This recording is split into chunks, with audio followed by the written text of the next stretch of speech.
Hey everyone, I'm Steve Nash. And I'm Legitimacy, and here's our review of Legitimacy. Big word.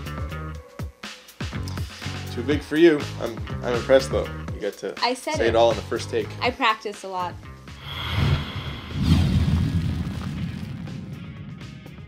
In Legitimacy, players are trying to reach the main tower while holding 3 crown jewels. In the box, you'll find character cards which have the good and evil side to them, pets which will raise your attributes or give you special abilities, playing boards which represent different regions of the kingdom, a deck of cards for each of these regions, crown jewel cards which are what you need to win the game, player pawns and a die to move your pawn around the kingdom. To set up the game, place the blackboard in the center of the table. Each player will choose a character and then a random pet to go with that character. Those 2 cards go face down in front of each player. Each character has a color. Take the same color boards and place them adjacent to the center tile. This forms the kingdom. Take the deck of cards for each of those regions, including the black region, and shuffle them all together. This will make the draw deck.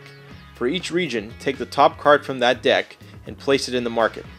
Shuffle all the jewel cards and place them next to the playing area. Each character has a starting location written on the card, so place your pawns on those locations. You're now ready to start the game.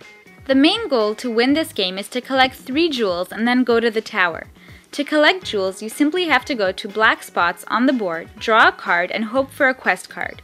Then go to the location on the quest card and discard the quest card to draw a jewel card. Crown jewel cards are placed face up in front of you, and some of them also give you special abilities to raise your stats.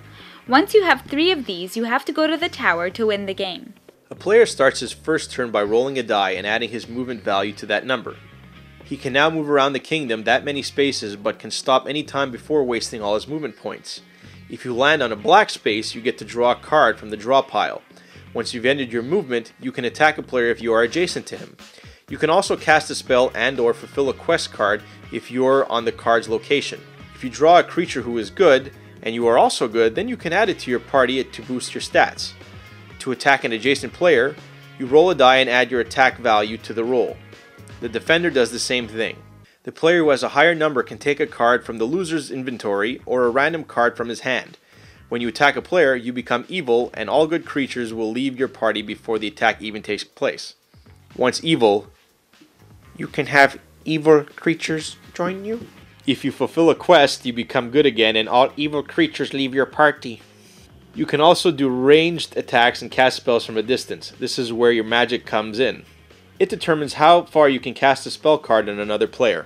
So basically, players are going around the kingdom completing quests to acquire treasures while defending themselves from other players and making it hard for them to complete their quests.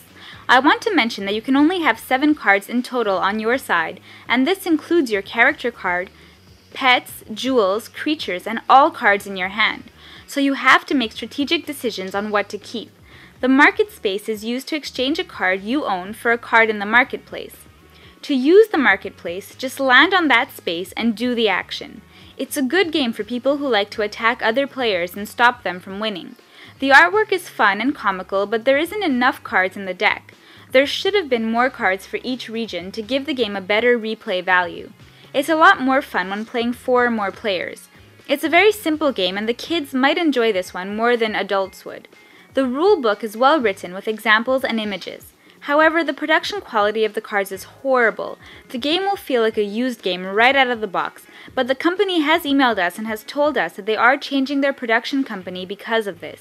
It's fun that the kingdom will always be randomly generated, and this helps with the replay value. We're giving this game a 6.5 on 10. Lost points on production quality and lack of cards.